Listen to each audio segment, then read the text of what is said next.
नमस्कार। आज हम ना प्रकृति की कुछ सबसे जबरदस्त ताकतों को समझने वाले हैं। और पता है इसकी शुरुआत कहाँ से होती है? एक बहुत ही सिंपल लेकिन बेहद जरूरी आइडिया से। तूफान हम सबने देखे हैं, है ना? उनकी ताकत को महसूस भी किया है। पर कभी सोचा है कि आखिर ये बनते कैसे हैं?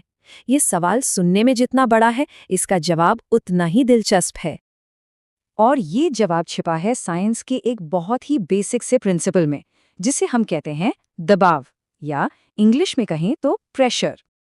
तो चलिए सबसे पहले इसी को समझते हैं। आखिर ये प्रेशर होता क्या है? और इसे समझने के लिए हम अपनी रोज की जिंदगी से ही कुछ एग्जाम्पल्स लेंगे।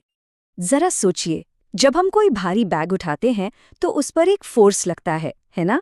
अब अगर उस बैग की पट्टियां बहुत पतली हों तो कंधों में दर्द होता है। वहीं चौड़ी पट्टी वाले बैग से आराम रहता है। ऐसा क्यों? क्योंकि सारा का सारा फोर्स एक बहुत छोटी सी जगह यानी कम एरिया पर लग रहा है। और जब फोर्स कम एरिया पर लगता है तो दबाव यानी प्रेशर बढ़ जाता है। बिल्कुल वैसे ही जैसे एक नुकीली कील दीवार में आसानी से ठुक जाती है, लेकिन मोटी कील नहीं, क्योंकि नुकीली कील का एरिया बहुत कम होता है और प्रेशर जबरदस्त बनता है। तो साइंटिफिकली इसका एक सीधा सा फॉर्मूला है। प्रेशर यानी दबाव बराबर है फोर्स डिवाइडेड बाय एरिया। मतलब अगर फोर्स उतना ही है तो जितना छोटा एरिया होगा प्रेशर उतना ही ज्यादा होगा। सिंपल। और बस यही एक लाइन, यही एक आइडिया हमें याद रखना है। ये एक गोल्डन रूल जैसा है, जितना छोटा एरिया उतना ही बड़ा दबाव। ठीक है, तो ये तो हुई ठोस चीजों की बात। पर क्या ये प्रेशर वाला कॉन्सेप्ट पानी और हवा पर भी काम करता है? चलिए देखते हैं। आपने कभी बड़े बड़े डैम्स या बांधों को ध्यान से देखा है? वो नीचे से हमेशा ज्यादा चौड़े होते हैं। कभी सोचा है क्यों? वजह है पानी का दबाव। पानी में आप जितना नीचे जाएंगे, जितना गहरा जाएंगे, प्रेशर उतना ही बढ़ता जाएगा। और बस इसी भयानक प्रेशर को झेलने के लिए बांध को नीचे से बहुत चौड़ा और मजबूत बनाया जाता है। इसे समझने का एक बहुत आसान तरीका है। एक प्लास्टिक की बोतल लीजिए और उसमें अलग अलग हाइट पर 3-4 छेद कर दीजिए। अब उसे पानी से भर दीजिए। आप क्या देखेंगे? जो छेद सबसे नीचे है, पानी उससे सबसे तेज और सबसे दूर जाकर गिरेगा। ये साफ साफ दिखाता है कि सबसे ज्यादा प्रेशर सबसे नीचे है। और पता है, सिर्फ पानी ही नहीं, ये जो हवा हमारे चारों तरफ है ना, ये भी हम पर लगातार एक जबरदस्त प्रेशर डाल रही है। आपने वो रबर वाला सकर देखा है जो शीशे पर चिपक जाता है? वो इसी एटमॉस्फेरिक प्रेशर यानी वायुमंडलीय दबाव की वजह से चिपकता है। हवा का वजन हम पर हर पल एक फोर्स लगा रहा है, भले ही हमें वो महसूस ना हो। अब यहाँ से कहानी और भी इंटरेस्टिंग हो जाती है। हवा चलने के लिए सिर्फ प्रेशर का होना जरूरी नहीं है, बल्कि प्रेशर में फर्क होना जरूरी है। यही वो इंजन है जो हवा को चलाता है। ये हवा के बनने का सबसे बेसिक नियम है।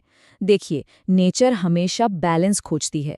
तो हवा क्या करती है? वो हमेशा हाई प्रेशर वाली जगह से लो प्रेशर वाली जगह की तरफ बहती है। बस। इसका सबसे बढ़िया एग्जाम्पल है समंदर के किनारे चलने वाली हवा। दिन के वक्त क्या होता है? जमीन पानी से जल्दी गर्म हो जाती है।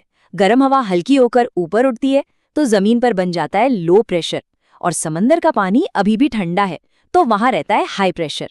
नतीजा, हवा हाई प्रेशर से लो प्रेशर की तरफ यानी समंदर से जमीन की ओर बहने लगती है। और रात को ठीक इसका उल्टा, जमीन जल्दी ठंडी हो जाती है तो वहां बन जाता है हाई प्रेशर और हवा जमीन से समंदर की ओर चलने लगती है ना कमाल? ये सब प्रेशर के फर्क का ही खेल है। अच्छा, तो फिर एक सवाल आता है कि तेज हवा किसी घर की छत को कैसे उड़ा ले जाती है? इसका जवाब भी इसी प्रेशर के फर्क में छिपा है। जब किसी घर के ऊपर से बहुत तेज हवा गुजरती है ना, तो वहां हवा की स्पीड की वजह से प्रेशर कम हो जाता है। लेकिन घर के अंदर तो नॉर्मल प्रेशर है। अब ये जो अंदर का ज्यादा प्रेशर और बाहर का कम प्रेशर है, ये मिलकर छत को ऊपर की तरफ एक जोरदार धक्का देते हैं और छत उड़ जाती है। चलिए अब एक कदम और आगे बढ़ते हैं। साधारण हवा से अब चलते हैं प्रकृति के सबसे ताकतवर तूफानों की तरफ, यानी चक्रवात। लेकिन वहां तक पहुंचने से पहले समझते हैं कि एक आम गरज वाला तूफान कैसे बनता है।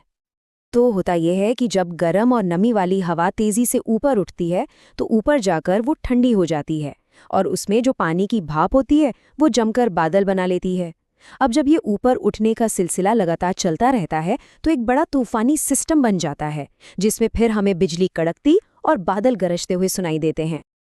और सोचिए, जब यही सेम प्रोसेस गर्म समंदर के ऊपर होता है तो ये एक भयानक चक्रवात यानी साइक्लोन का रूप ले लेता है।